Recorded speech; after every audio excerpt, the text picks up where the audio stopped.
Andrew Blate, the co-owner of Beautiful Home Services, and I would like to welcome you back to 1903 North Quaker Lane in Alexandria, Virginia. As you may have seen from our prior video, this is a renovation that my company did over the last couple of weeks with the help of my agent, Suzi Welch of Keller Williams. And today we'd like to go through the finished product with you and show you some of the improvements we did, some of the stuff we talked about in the earlier video, some stuff that we decided to do on the fly, discuss the staging, and generally show you what the end product looked like. So Suzi, what do you think about our renovation? I think it's awesome. It turned out really well. Like Andrew said, we're going to talk about some of the things that we addressed in the before video, things that we really wanted to make sure to do to update the space, and then some other things that as we went through the project we discovered were other little things that we wanted to add throughout the course of the work. I think let's start right there. One of the things we talked about in the beginning of our video were the windows in this space. And as you can see today, again, is an overcast day. I think when we shot the first video it was also overcast, but there's still tons of light. And we really wanted to accent the windows. We had a hard time figuring out what to do with the window frames because they were the old plaster window frames. They were in rough shape. So we decided on the fly to put in these beautiful window frames, which hopefully you can see behind us. That was something we came up with on the fly, and I think it really brings a lot of attention to the windows. And to today, we're in mid-April, and all the trees and flowers outside are blooming, so it really brings the inside, outside to the inside. I couldn't believe it when I walked in here and saw the window frames. It was such a simple change that you guys made, and it really is a wow factor because there's so many windows in this space, and it really just kind of makes it look a little bit more classy, a little bit more sophisticated. That's and right. It really just gives it that extra level of awesome. We redid the floors, and I think they turned out great. I was a little unsure. I don't know if it came through in the first video. I was a little unsure how they would turn out because they're original to the house from the 40s, and the refinishing of them makes them look almost brand new. And that was one thing we wanted to keep. As we updated the property, we still wanted to keep the charm of the original 1940s style of this home, and the floors were a big part of that, and I think they turned out pretty good. Definitely. And to Andrew's point about charm, I've even had some conversations with some neighbors in this community, and it's this beautiful old historic community, and they specifically said, thank you for keeping the parquet. We love the parquet. Everybody that comes to Park Fairfax wants to see the parquet. It's just one of those things that's so cool and so characteristic of this neighborhood. And I think they turned out great. And I think that leads from the original floors to more of a modern touch, which I think is your staging. And we talked a lot in the first video about staging. We've talked in other videos about staging. And let's talk about your staging. Look how wonderful this living room space looks with what you did with it. Thank you. Staging is so important. We talk about this all the time. It's kind of counterintuitive because you think if you see a space and it's empty, your brain wants to think that's going to make it look bigger, but it's actually the opposite. When you put furniture in a space, it defines the space, and it shows people how they could use it, how they could live in it. And yet at the same time, as you can see, I keep my staging very simple so that anybody could come in here and envision their own items in the space. I think you did a great job because we have a full dining room table here with 6 seats. You have a full, living room, family room set here with a full-size couch. We have 2 chairs behind me. There are 2 coffee tables. There's a middle coffee, or end tables, I should say. There's a coffee table, and there's still a lot of space to my left that is off camera where another seating area could be staged. You could have another couch. You could have other furniture there. So this space feels so much bigger than when we walked through it a couple of months ago. For sure. And like I said, with neutral things, if you're staging a property or someone's staging their own home to sell, you just want to keep it neutral and simple so that anybody could come in and envision themselves here, and so that it photographs well. Also, you don't want anything too crazy with patterns or colors or anything like that. Neutral and simple. Let's talk about this paint color that you picked out for us. You helped us with this color, and I think it makes the space have a little bit of color, but also is simple and neutral, just like you said. I think it was called Cityscape was the name of the paint, right. And I liked it because it was really fresh. It has just a little bit of a gray tone because gray is really popular right now. but at the same time, it's neutral enough that it makes the white trim pop and gives it just the tiniest tone of color, but being really fresh and clean at the same time. And that what you said about the trim popping. People ask me all the time if they should paint the ceiling and the trim the same color as the walls. And when you do that, you lose depth of field. And so here, as you can see behind us, we have the slightly off color, the neutral walls with the white trim, and the white ceiling makes the house look bright, it looks fresh, it looks clean, it looks inviting. And again, in this case, not to go back to the windows, bring a lot of warmth inside from outside. So I think we did a pretty good job. What do you think? I think so. Why don't we move to the kitchen, which I think is the biggest overall change in the entire unit. Definitely. This space, I think, is the area of the home that we did the most actual renovation as far as moving things, changing out the layout. So if you may remember from the original layout, the refrigerator was in an alcove to my left.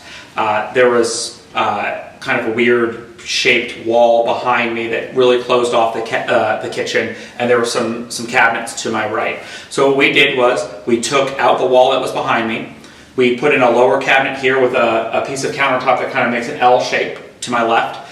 We took the refrigerator, moved it to the wall to my right, added a cabinet, and then behind to the right of the refrigerator, we put a pantry cabinet, which not only increased the storage space and functionality of this kitchen, but also made it feel a lot bigger. So instead of being this closed off galley kitchen, it's now open to the dining room behind me. So if you think about entertaining, somebody's in here cooking, preparing the food, the guests are behind them, having their drinks and enjoying the evening, it flows so that everybody is involved. And also I think the light from the window that is dead ahead of me flows through into the dining room. Also, if you wanted to open up the windows on a beautiful day like today, you would get a nice cross ventilation through here. So we did a lot of upgrades here. We replaced all the cabinets, we replaced the countertops. In front of me, we added a dishwasher, which was not in the unit prior. We did these open shelves, which was an idea that Suzi, our realtor, had, was instead of doing a cabinet here, doing these open shelves, which also makes, I think, the kitchen look a little bit bigger and is also popular, and I think is a neat feature to this kitchen. We upgraded all the appliances, we upgraded the electrical, we upgraded the lighting, and we put a nice LVT flooring down in the kitchen. So it's a brand new, pretty much from the walls out, brand new kitchen for the new owner. So I wanted to show this transition area between the kitchen and the dining room for a couple of reasons. One, to emphasize this wall that we took down. If you remember the beginning video, the before video, there was this big wall that extended from the edge there to about almost where Suzi is standing, which really blocked off the kitchen. And so again, we took out that wall and then did this nice L-shaped countertop, which not only adds more countertop space for food prep or whatnot, but also could double as a seating area. You could put one or two little stools or a chair or something here to work. And then also to my left, I wanted to point out the excellent staging that Suzi did of the dining room to show that the staging made a very distinct living room and dining room area. So talk to me about the staging again. So what I really wanted to do with the staging in this dining room is show the space, because this whole unit itself is just shy of 1,000 square feet, so it's not a whole lot of space. And yet, this area down here is very usable space, and I just wanted to show that by having a table that can clearly seat 6 people. Yeah. It shows very well, I think, the versatility and the utility of the space.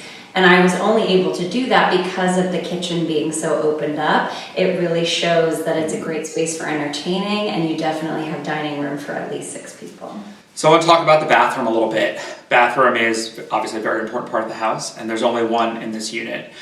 So we did almost a complete from top to bottom renovation in the bathroom. We decided to, as we talked about in the first walkthrough, we decided to keep the bathtub. It's the original cast iron bathtub. There was absolutely nothing wrong with it. It was almost in mint condition. So we decided to keep that again, to keep a little bit of the charm of the unit, and also, frankly, to save us a little bit on cost.